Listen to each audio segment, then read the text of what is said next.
So in my last video, right here, I spoke about the alert system I've created so that I can have an alert on the plane that would be flying over my house. The goal was to take picture of it, and I wanted it to be intelligent, so not just a normal alert system. From that, I've received a few comments asking, hey, are you actually making an app out of it? Well, initially I wasn't planning on. Initially I was planning on keeping it a Discord alert system that my server would just push to Discord.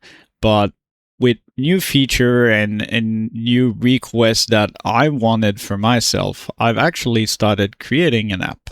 So I'll walk you guys through what I've done so far, why it's in there, and what it can do.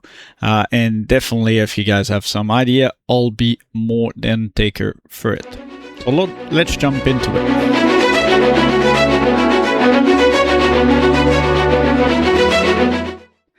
All right, so here's the app. I've decided to call it SpotterCue for now. We'll see if we stick with that name. As you can see, currently there is an active opportunity. It is a recent one. It is past, so it'll give us a chance to just jump into it. So we'll start with the actual opportunity by itself. So if I have an opportunity like this A332, it says that the photograph potential is 98%. With the closest pass at 5.2 kilometer. So definitely one that we want to go and check. So if I go into detail, it'll actually give me the detail about the alerts itself. As I said, since it's a past alert, currently it tells you that it's going to be ready right now. I'll show you the other ones. If there was time, there would be a timer on there that would allow you to get in time outside and take the photos. It also gives you 5.2 kilometer as the closest pass, 67 degree elevation. It tells you where to look, so south 175. Obviously, south 175 is not really easy for everyone to figure out quickly, so we've created a SpotterCue AR. This is still a work in progress. I'll upload a different video after showing a little bit how this works. However, it gives you a bit of an idea where to look for the airplane. You can also open the live ADS-B tracking. If you click on the live ADS-B tracking, obviously this plane is far from my place now, but it gives you a general idea of where it is and how it's moving.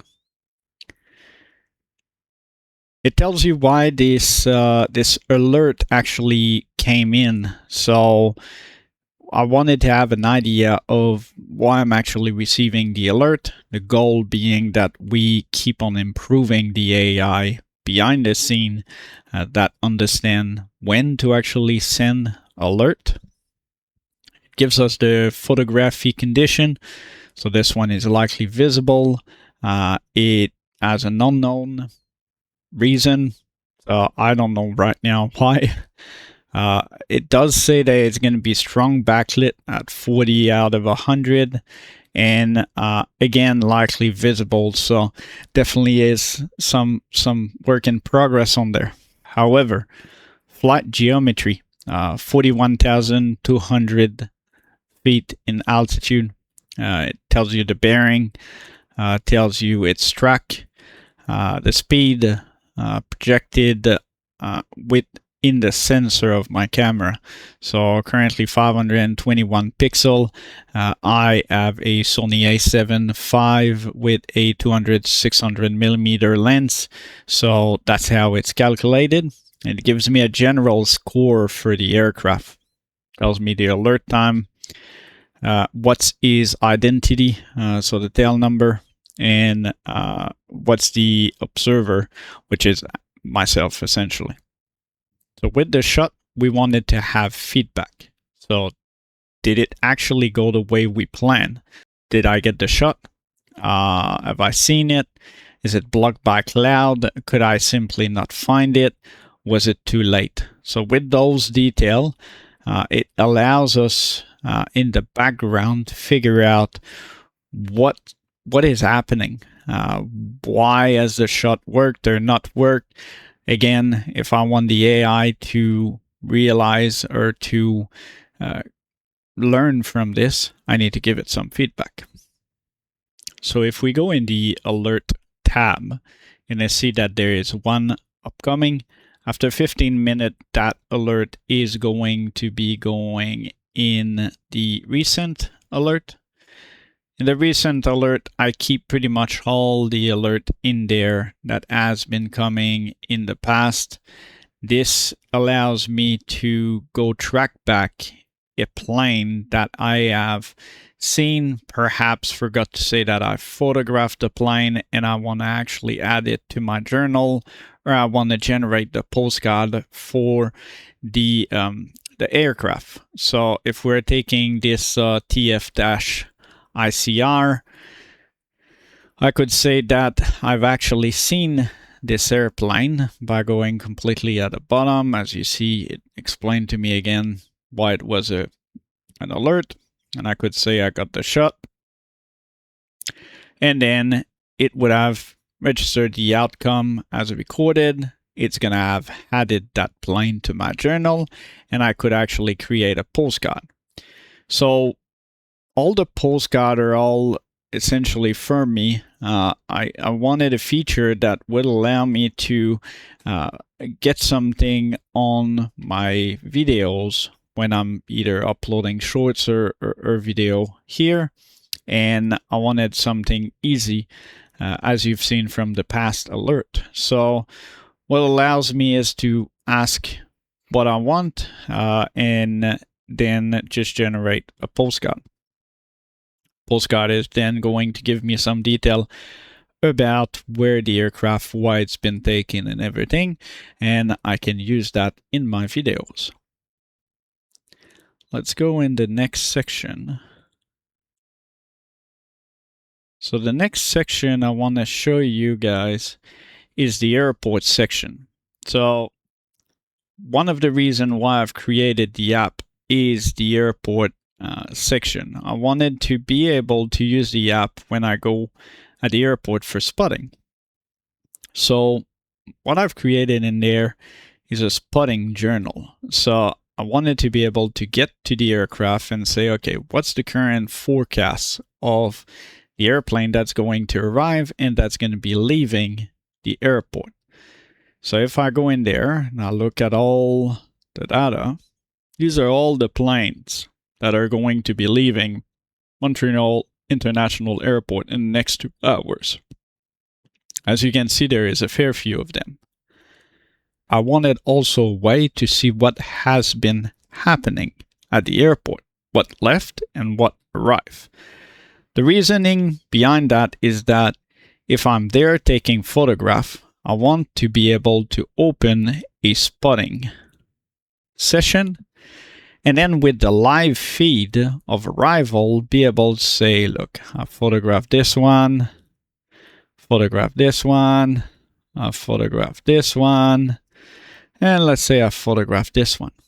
And with this, then go back straight at the beginning, end my spotting session, and that would add all of those planes to my journal. So I could get in the journal, go into sessions, and then say, all right, had a spotting session on the 21st of August, and then open that and see all the plane I took. Again, that will allow me to create a postcard out of it, but it also is going to be updating the recommendation on certain plane, because if I've been photographing 100 Boeing 747, I might not be as interested about a Boeing 747 again. So it will be uploading the recommendation when I actually look at a plane, the priority of that plane is going to be going lower or higher depending on how many times I've photographed this plane. Yeah. Let's have a chat about the another feature I really wanted, and again, why I got the app working, is the military watch. We all have a bit of aircraft that's leaving from military base. It's hard to predict whether there's going to be any chance of those aircraft leaving the base. I'm not trying to predict military movement. I'm more trying to predict military training exercise session. So the way it's going is it's going to be looking at that base, and based on prediction from the past year, weather and the time of the day and different factor, it will tell me if there is a chance of certain aircraft coming out. It is highly speculative, but it can give us a general idea, at that base, is it going to be a good day, a sunny day, a cloudy day? If it's a cloudy day, well, based on previous timing, previous data, let's say a C-17 didn't actually go out. So it gives us a bit of detail about it. It's very, very basic and very new feature. So I'm not too sure if it's I'll keep on working on it, but I'm not too sure of its accuracy, as I've been unable to actually go to one of those bays recently. One of the big part also is the journal by itself. So I wanted to build something that I can actually see, well, all the plane I've actually took photos of, and see if I could build the intelligence also from that general journal. So you have essentially your timeline of all the plane I've photographed, and with them, the goal is that we can add picture to them so that your journal become more and more complete. So if you choose a photo or you want to use the camera, be able to use your own photograph of the plane. These would be used then for the postcard itself. It gives you some detail about the past, when you've actually took a photo of it, how many photo you've took. You have all the detail pretty much on it. Obviously, as I'm saying, an app that's very, very in progress. The journal also is going to give you all your collections, all essentially the plane you've took, give you different session as I've shown a bit earlier. I'm trying to build a livery intelligence. Currently, it is not working. This is the next step in there, to try to build an intelligence to be able to give alert based on livery. So if we have an airplane that has a livery that's extremely rare, I would actually like the app to be able to send me an alert. So if it's either coming above my house or it is going to be at Montreal International Airport for myself, I would like that to be able to do that. Obviously, there is some setting on it. I won't go too much in detail into it, but you can choose your camera and your location. That's pretty much the setting so far. You can choose the alert setting level, but still very work in progress on this side. So this is pretty much the app, to be quite honest. There's not much more to it so far. It is a very basic app, but an app that can give me what I wanted for the alert of what was coming up in the sky above my house, but also giving me a way to go to a spotting session and actually have a track record of everything that came and gone from the airport, so I can track it. And ensure I have a journal of it. So the app is doing exactly that. So definitely there will be more and more update to be done on this application. It is only one version out of the 18 different versions I've created in the past month. However, we'll keep on working on it. I'm pretty happy with what I've created so far. I'd be more than interested to get your comment on some of the feature you would like, if it is something you would like to actually try on your side. Yeah, we'll just keep on building. So thank you for watching, and we'll catch you in the next one.